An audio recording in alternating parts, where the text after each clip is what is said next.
I need you to be completely honest right now. Please tell me the truth. How many unread emails and open browser tabs do you have sitting on your phone right now? Oh, jumping right into the deep end today. I have to. I mean, think about it. Just staring at you with those little red notification badges. Are we talking single digits or maybe thousands? It's a question that makes almost everyone instantly uncomfortable, you know? Even just visualizing that screen right now probably triggered a mild, low-level panic for a lot of people listening. Yeah, exactly. And that panic is exactly our mission today. Welcome to the Deep Dive. Glad to be here. So we are unpacking a modern psychological burden that we all carry around in our pockets, but we rarely ever discuss it out loud. It's so true. We talk constantly about cleaning our physical homes, right? Right. We have massive television franchises dedicated to decluttering our closets. Oh, absolutely. And we buy endless acrylic organizers for our kitchen pantries. We do spring cleaning, but we almost completely ignore the invisible mess inside our screens. Which is such a massive blind spot, because that invisible mess is quietly driving a huge portion of our daily anxiety. It really is. And the source material we are analyzing today breaks down this concept in a way that, it really changes how you look at your devices. Since we are framing this as part of our story-based English learning series, let's actually jump right into our word tour segment. Oh, perfect idea. Yeah, our first target phrase for today's word tour is digital clutter. Right, digital clutter. So for our learners, clutter means a messy, disorganized collection of things. Like a messy desk covered in papers. Exactly. So digital clutter is that exact same mess, but it's invisible. It's the thousands of unsorted photos, the open browser tabs, the unread messages just sitting on your digital devices. It's not just about defining what it is, though. Our exploration today is about why a mess that you can't even touch creates such real, tangible mental exhaustion. Right, because on the surface, the idea of an invisible mess sounds a bit dramatic to people who haven't really thought about it. It really does. I mean, unlike physical garbage, you can't trip over a piling stack of emails in your hallway, No, you can't. And a browser tab doesn't start to smell bad if you leave it open for 3 weeks. Thankfully, if my physical desk is covered in papers, it physically blocks me from writing. So why does something that doesn't physically exist feel so incredibly heavy to us? Well, it comes down to a fundamental mismatch between our modern technology and our ancient biology. Okay, unpack that for me. Sure. So our brains have not evolved to differentiate between a physical unfinished task and a digital one. Oh, interesting. Yeah. When you have a physical task, say a leaky pipe in your kitchen, your brain keeps it active in your mind because it's a problem to solve. It creates an open loop. Right, because if I don't fix the pipe, my house floods. Exactly. But here is the crazy part. Even though you cannot touch a digital file, your brain still processes an unread email or an open tab as an open loop. Wait, really? It treats them exactly the same? It does. It's an unfinished task that needs resolution. I kind of want to push back on that, though. I understand the leaky pipe, but an email is just pixels on a piece of glass. Why can't we just ignore it? It's a fair question. Like, if my phone is messy, I can literally just press the power button, the screen goes black, and I put it in my pocket. It's completely out of sight. Shouldn't it be out of mind? It should be, but it isn't. And that's because of how our visual processing and memory work together. Okay, how so? When you unlock your phone to check the weather, and you catch a glimpse of a little red badge with the number 14 on your email app, your brain doesn't just see harmless red pixels. Right, it sees a chore. Worse than a chore, it interprets that visual cue as a threat to your current state of rest. It immediately signals to your nervous system, there are 14 things I still need to do. Wow. So even when you turn the screen off, your subconscious mind holds on to that number. Exactly. It's always running in the background. While reviewing the notes for this deep dive, there was an analogy that really struck me. It described having all those unread messages as feeling like your phone is quietly screaming at you. Quietly screaming. Yes. At first, I thought that was a total exaggeration. Yeah. But then I paid attention to my own physical reaction when I unlocked a chaotic screen. And, I realized it's true. It really does feel like a quiet scream demanding attention. It's the perfect way to articulate it. And that scream is what generates mental clutter. Which is a very real cognitive reality, right? Absolutely. When you have too many thoughts, worries, or unfinished digital tasks lingering in the background, your brain has to actively use metabolic energy to keep track of them. It sounds exhausting. It is. You can think of it exactly like having too many browser tabs open in your actual brain. Oh, like when an old laptop starts freezing up? Yes, that is the exact feeling. Like the fan is spinning incredibly loud, the cursor is jumping across the screen, and everything is moving in slow motion just because you have 40 windows open. And there's no memory left to do the simple things. Precisely. Your brain literally runs out of working memory, like it's cognitive RAM. Which is super limited, right? Very limited. Human working memory can only hold a few items at a time. When it is trying to hold on to all of this unresolved digital information, it sacrifices processing power for everything else. So you might be trying to focus on a meaningful conversation with a friend or trying to write a complex report for work. Right, but a percentage of your brain's processing power is secretly dedicated to remembering that you have all those tabs open on your phone. The ones you promised yourself you would read eventually. Exactly. And when your brain's RAM is maxed out like that, it leads directly to what our source describes as notification overload. Notification overload. That actually brings us perfectly to our second word for the word tour. Oh, right. Let's define that for our learners. So notification. In English, a notification is an alert on your device. It's a message that pops up or a sound telling you that something is new. Like a text message beep or an email pop-up. Exactly. So notification overload is the physiological state where you receive so many of these alerts, buzzes, rings, and pop-ups that your brain just feels completely full. And perpetually stressed. The input just exceeds your capacity to process it. And it's crucial to understand that this takes a massive toll on the nervous system. A huge toll. It's not just a momentary annoyance where you roll your eyes at a spam email. Right. It's slow, cumulative damage over time. It has a chronic negative effect on your physiological state. You can actually start to feel anxious before you even get out of bed in the morning, just knowing that a digital mess is waiting for you on your nightstand. To really understand how we got to this point of overload, we have to look at the historical shift in the role of the phone. This is such an important context. Think back 10 or 15 years ago. A mobile phone was a static, helpful tool. You picked it up when you had an internal motivation to accomplish a specific task. Right. You needed to make a call, so you picked it up. You needed directions, so you looked them up. Then you put it down. It was completely passive. It basically just waited for us to need it. Exactly. But today, the phone has shifted from being a passive tool to being an active slot machine. A slot machine. That is such a good comparison. It really is, because it constantly and proactively demands your attention. And it uses intermittent variable rewards to keep you hooked. Okay, intermittent variable rewards.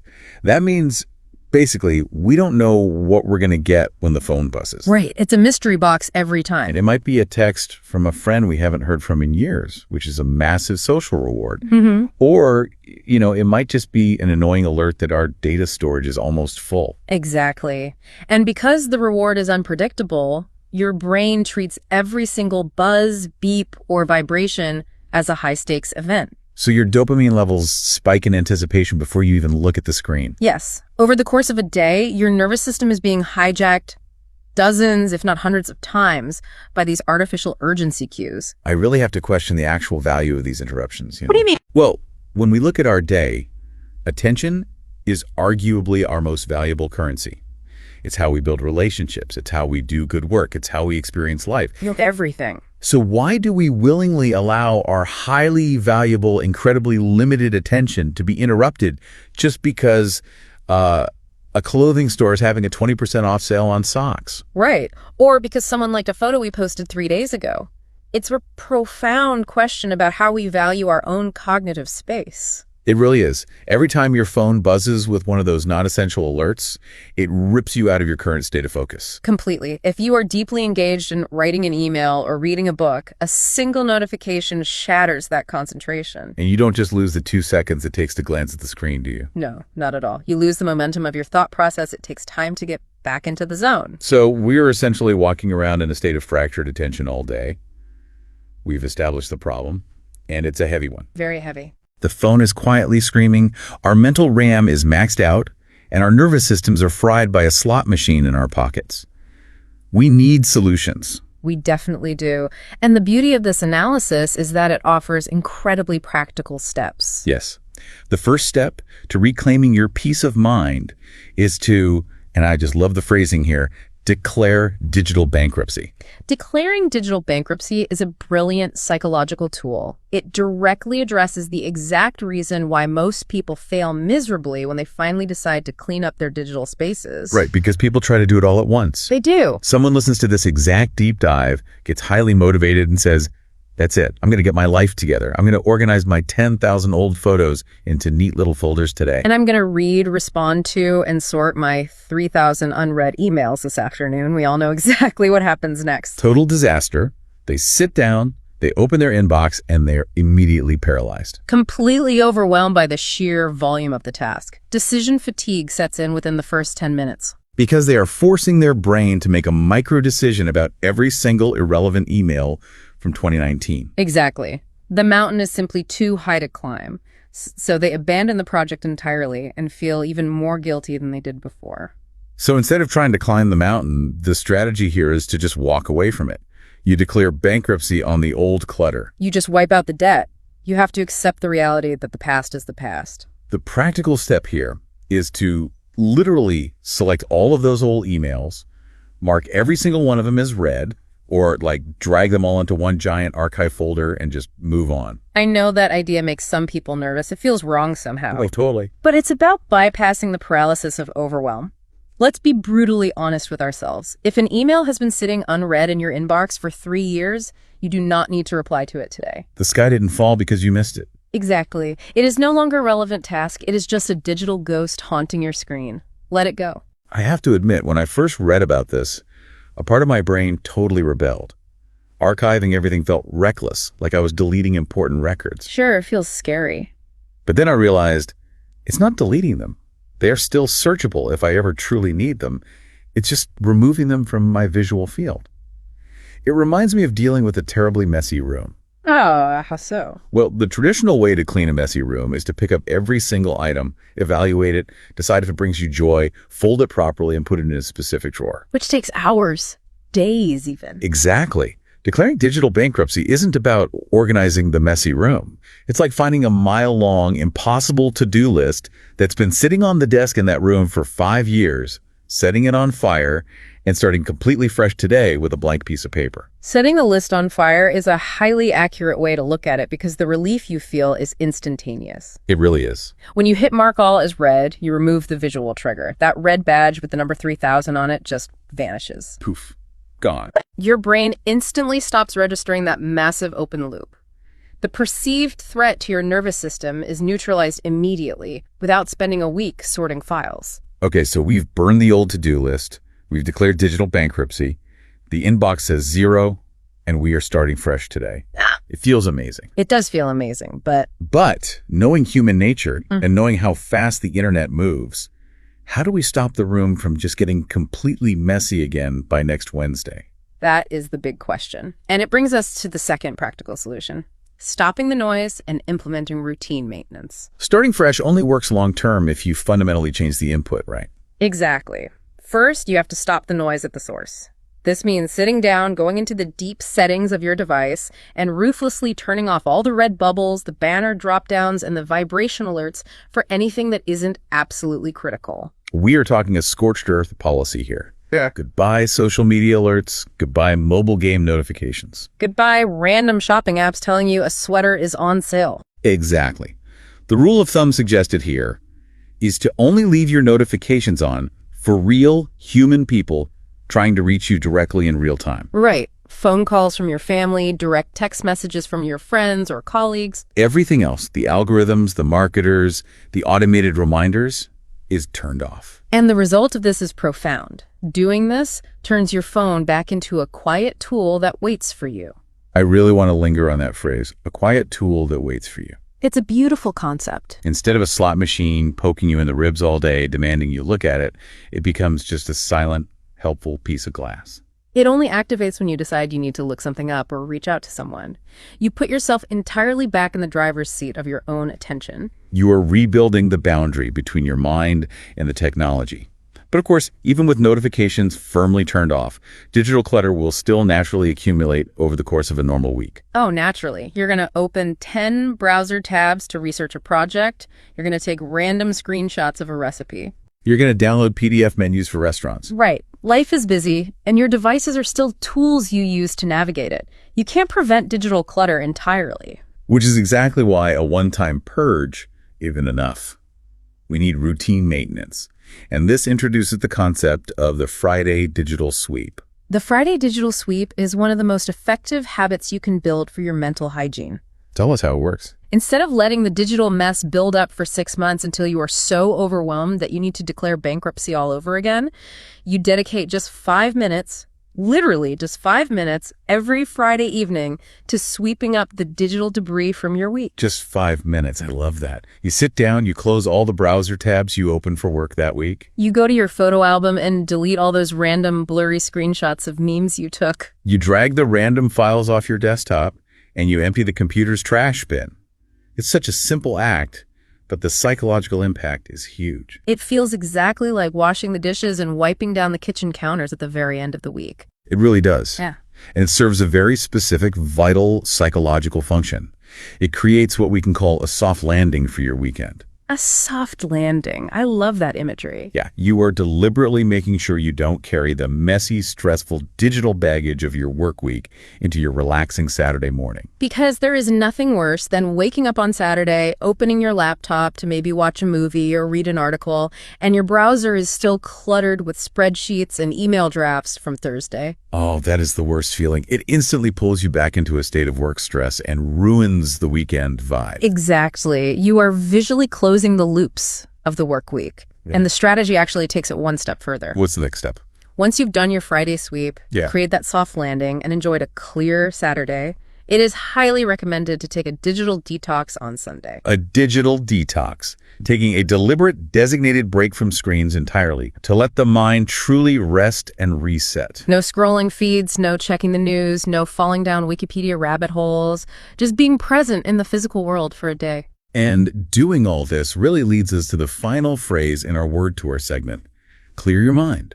Ah, yes, to clear your mind. For our English learners, to clear your mind means to free your brain from worry, stress, or confusing thoughts. To find mental peace. And that is exactly what this whole system is designed to do. If we step back and look at the entire progression we've discussed today, it is a complete rewiring of our relationship with our devices. It truly is. We go from being overwhelmed and paralyzed by the invisible weight of past tasks, suffering from mental clutter and notification overload, Right. to wiping the slate totally clean through digital bankruptcy. Then we vigorously defend that clean slate by silencing the non-essential noise, turning the phone back into a quiet tool. And finally, we maintain that peace with a 5-minute Friday sweep and a restorative Sunday detox. It's a comprehensive, highly achievable system for reclaiming your peace of mind. So what does this all mean for you listening right now? That's the important part. The absolute biggest takeaway to internalize today is to remember that your brain is not a storage unit for endless browser tabs and unread emails. It simply isn't built to function that way. It's built for deep processing, for creativity, for human connection, and for problem solving.